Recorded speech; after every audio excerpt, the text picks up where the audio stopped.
নববর্ষের আন্তরিক শুভেচ্ছা ও প্রীতি অভিনন্দন।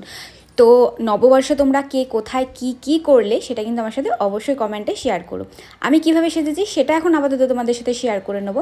আমি যেটা প্রথমেই করেছি, ফেস অয়েল লাগিয়ে নিয়েছি, এবং ফেস অয়েলটা কিন্তু লাগানোর জন্য কি হয়েছে, মেকআপটা খুব ভালোভাবে ব্লেন্ড হতে হেল্প করে।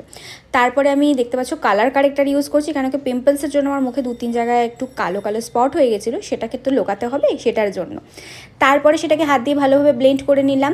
ব্লেন্ড করার পর তারপর আমি ইউজ করলাম ফাউন্ডেশন, আর এগুলো আমি সবই কিন্তু ইউজ করেছি ইনসাইডের। সেটাকে আমি হাত দিয়ে ভালোভাবে ড্যাব ড্যাব করে ব্লেন্ড করে নিলাম। তারপরে আমি ইউজ করেছি বিউটি ব্লেন্ডার, এবং তারপরে আমি ইউজ করেছি কনসিলার, এবং কনসিলারটাও কিন্তু আমি করেছি ইনসাইডের।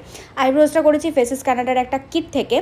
তারপরে আমি যেটা লুজ পাউডার ইউজ করেছি, সেই লুজ পাউডারটা হচ্ছে গিয়ে ল্যাকমি লুজ পাউডার।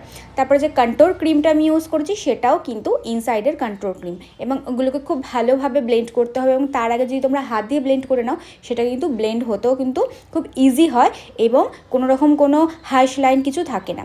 তারপর আমি ফেসেস কানাডার এই কিটটা থেকে আমি ব্লাশ এবং কন্ট্রোলটাও করে নিয়েছিলাম, এবং আমি লাগিয়ে নিয়েছিলাম লিপস্টিক নিউড কালারের। And this is my final look. তো তোমরা বলো আমাকে কেমন লাগছে, এবং তোমরা কে কী করেছো সেটা আমাকে জানিও, এবং আমার চ্যানেলটাকে অবশ্যই সাবস্ক্রাইব করো, লাইক করো আমার ভিডিওটা।